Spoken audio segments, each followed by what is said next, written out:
लोगोफोर दिनै फिन फैफिनबावबाय आं नोंथांमोननि सेराव मोनसे गोदान भिडिअ लानानै जेराव दिनै सावरायगोन जोङो आखान्थि ब्रैनि सोमोन्दै आसा खालामो नोंथांमोना भिडिअनि जोबनायसिम नायगोन बिदिब्ला जों बारा गोबाव खालामालासेनो दिनैनि भिडिअखौ जोङो जागायनोसै गिबियावनो जों आखान्थि ब्रैनि सोमोन्दै मिन्थिनोब्ला आखान्थिनि सोमोन्दै मिन्थिनांगोन आखान्थिया मा होननानै जों बुङोब्ला आसा खालामो नोंथांमोना बयबो प्राय एसे मिन्थिखायो जों जुदि मोनसे सावगारि आखियो बेफोरबायदि सावगारि आखियो बेखौ जुदि जों ए बेखौ जुदि जों बी बेखौ सी आरो बेखौ जुदि डी होनना बुङो बिदिब्ला जोंहा ए बीआ जागोन मोनसे आखान्थि बी सीआ जागोन जोंहा मोनसे आखान्थि डी सीआ जागोन मोनसे आखान्थि आरो ए डीआ जागोन जोंहा मोनसे आखान्थि ओमफ्राय जोंहा माखासे रोखोमनि आखान्थिफोर थाखायो आरो बेफोर आखान्थिफोरनि गेजेराव जोंहा मा दङ जोंहा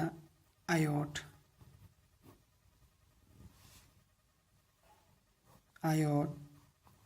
बर्ग रम्बास ayot बुंनाय लोगो लोगो जोंहा मा बुजियो जोंहा बेफोरबायदि मोनसे सावगारि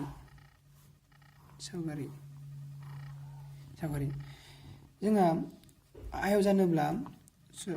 गिबियावनो जोंनिखौ ए निखौ बी जों सिनायथि होबावनि ayot जानोब्ला जोंहा मा जानांगोन ayot जानायनि कन्डिशना जोंहा मा दङ कन्डिशन जोंनि स्टुडेन्टफोरा गोबाङानो मा मिथिया ayot माखौ बुङो आरो ayotआ माबोरै जायो ayot जानोबा जोंहा कन्डिशन दङ मोनसे मा जे बे ए बीआ बेखौनोथ' बे ए बीआ बे डी सी जों मा जानांगोन समान जानांगोन आरो मा जानांगोन बी सी जों आरो नै ए डी जों जोङो मा जानांगोन समान जानांगोन ओमफ्राय बे मा होनना बुङो ए बीआ मालाबाबो समान जानो मोना माजों बी सी जों समान जानो मोना अब्लानो जोङो मा जागोन बे जोंनि ayot जानांगोन माने नै आखान्थिजों समान आरो नै आखान्थिजों समान ओमफ्राय जोङो दायो सावरायनो थांनि ayotनि मोननैसो मावसुलु जोंहा मोननैल' दङ बुंनो थाङोब्ला जोबोद इम्परटेन्ट बेसिक मोनसे जाबाय ayotनि दब्लायथि जायखौ होनना बुङो जोङो लावथाइ सानजाब अरथाइ मालाबा जों बे अरथाइनि जायगायाव जों मा लिरो गुवारबो लिरो गुवार होननानैबो जों लिरो माने ayotखौथ' बेखौ बुंबाय नङा होमबा जोंहा मा जागोन लावथाइखौ जुदि जोङो ए बी होनना बुङोब्ला साबे दे बेयाव ए बीआ गोलाव नङा बे ayotआव ए बीआनो जागोन गोलाव बेखायनो जोंहा लावथाइया जागोन जोंहा ए बी आरो अरथाइया जागोन जोंहा बी सी नङाबा ए डी बे गुवार नङा इन्टु ए बी बा बी सी जों मा लिरनि बी सी लिरनि दा जुदि जों लावथाइखौ जुदि जोङो एल बुङोबा स्मल एल दे आरो बी सी खौ जुदि जोङो बी बुङोबा जोंहा दब्लायथिया जागोन जोंहा मा एल इन्टु बी बेनो जाबाय जोंहा दब्लायथिनि फर्मुला बुजिबाय ओमफ्राय आरो मोनसे दङ जोंहा बेखौ 1 निखौ जुदि 2 बुङोबा ayotनि सोरगिदिं सिमा ayotनि मा सोरगिदिं सिमा आच्छा सोरगिदिं सिमा मा बुजिमोनलाय जोङो जुदि जोङो मोनसे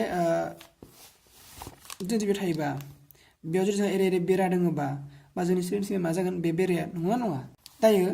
जोंनि मा रायलायदों ayotनि रायलायदों होमबा जों जुदि बे ayotनि गेजेराव थायोबा जोंनि ayotनि सोरगिदिं सिमा मा जागोन A B B C C D D A जागोन ना जाया जागोन माने जोंनि ayotनि सोरगिदिं सिमाया जागोन जोंहा मा A B plus B C plus C D plus D A नङा देयारफर जोंहा मा दङ बेयाव A B equal to D C नंगौ नङा B C equal to A D नंगौ नङा ओंखायनो जों मा लिरनो हायो बे जोंहा ए बी नालाय प्लास नै बी सी जोंहा बी सी नालाय नै सी डी नि जायगायाव जों मा लिरनो हायो नाय C D equal to A B नंगौ नङा D C equal to A B नङा बे सी डी नि जायगायाव जों मा लिरनो हाबावो ए बी लिरनो हाबावो आरो नै बेबादिनो डी ए नि जायगायाव नै डी ए नि जायगायाव निया डी ए बा ए डी नि जायगायाव जों मा लिरनो हायो आखौ बार मा लिरनो हायो बी सी जोङो लिरनो हाबावो नुदोंना नोंथांमोना बी सी लिरनो हायो देयारफर बे मोनसे A be twice A B नङा प्लास बे मोनसे B C twice B C A B खौ मा होनना बुंदोंमोनलाय जोङो एल बुंदोंमोन आरो बे बी सी दै बी सी खौ जों मा बुंदोंमोन बी होनना बुंदोंमोन होमबा जोंहा मा जागोन 2 जोंहा मा जागोन 2 कमन फैगोन मा जागोन l प्लास b बेनो जाबाय जोंनि सोरगिदिं सिमा आच्छा बारु गासिबो दाजाबना सोलोंना जोंहा बेयाव सेन्टिमिटार जागोन जोंहा बुजिबाय आरो बेवहाय जोंहा मा जागोन सेन्टिमिटार स्कुवेर जागोन l आबो जोंहा मोनसे l सेन्टिमिटार b आबो सेन्टिमिटार स्कुवेर हा बावगारनो नाङा दानिया जों मोननैसो मावसुलुखौ जोङो मा खालामनि एक्सारसाइज खालामनि हमना ला नोंनो मोनसे आयत होदों बे आयत बुंदों जे बे आयतनि लावथाया जोंहा 5 सेन्टिमिटार आरो अरथाया जोंहा मा सेन्टिमिटार जोंहा 2 सेन्टिमिटार दब्लायथिखौ दिहुन मा दिहुन थिनदों दब्लायथि मासुला मामोन जोंहा लावथाय सानजाब अरथायमोन नङा होमबा लावथाया जोंहा मा दङ 5 सेन्टिमिटार आरो जोंहा मा दङ माबाया अरथाया जोंहा 2 सेन्टिमिटार 5 सानजाबनि बेसेबां जागोन 10 सेन्टिमिटार स्कुवेर बेनो जाबाय जोंहा मा होनना बुङो बेखौ बे आयतनि दब्लायथि आरो बे आयतनि सोरगिदिं सिमाया मा जागोन जोंहा सोरगिदिं सिमा फर्मुलाया मामोन जोंहा 2 प्लास l प्लास b मोन होमबा 2l नि मोना जोंहा बेसेबां दङ बा प्लास b नि मोना बेसेबां दङ 2 दङ साबाय दे ब्रेकेट दङ जों बेखौ मिथिथारनांगोन 5 प्लास 2 बेसेबां 7 2 into 7 इकुवेल बेसेबां 14 सेन्टिमिटार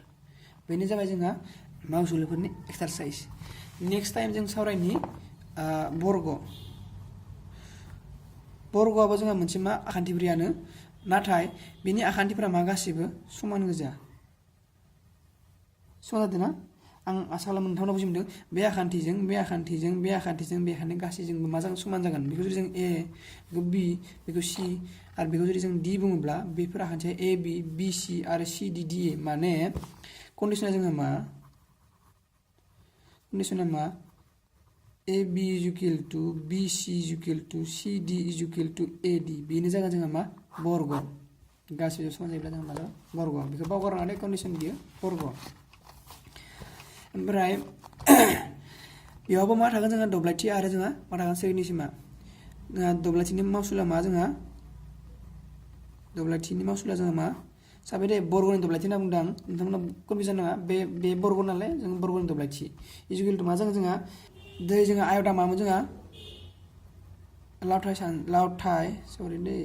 सानजाब अरथाय बेयावथ' अरथाया बेलेग नङा लावथायानो एखे नङा बेबो एखे नङा बेनिखायनो जों बे अरथायनि जायगायाव जों मा लिरफिनगोन आरो खनसे लावथाय बुजिबाय बेनिखायनो लावथाया जोंहा मा दङ a b दङ अरथायाथ' जोंहा अरथाय दं लावथाय दं एखेयानो नङा एखे नङा नायनि एखे बेनिखायनो जों बेनि जायगायाव आरो खनसे मा लिरबावगोन a b खौनो जों लिरफिननो हायो बुजिबाय होमबा जोंहा बेयो l मोन जोंहा बेबो l जुदि होयोबा मोननैबो l जागोन बेनिखायनो मा जागोन जोंहा l स्कुवेर माने l स्कुवेर सेन्टिमिटार स्कुवेर बेनो जाबाय जोंहा दब्लायथिनि फर्मुला बुजिबाय आरो जोंहा मा दङ 2 नम्बर सोरगिदिं सिमा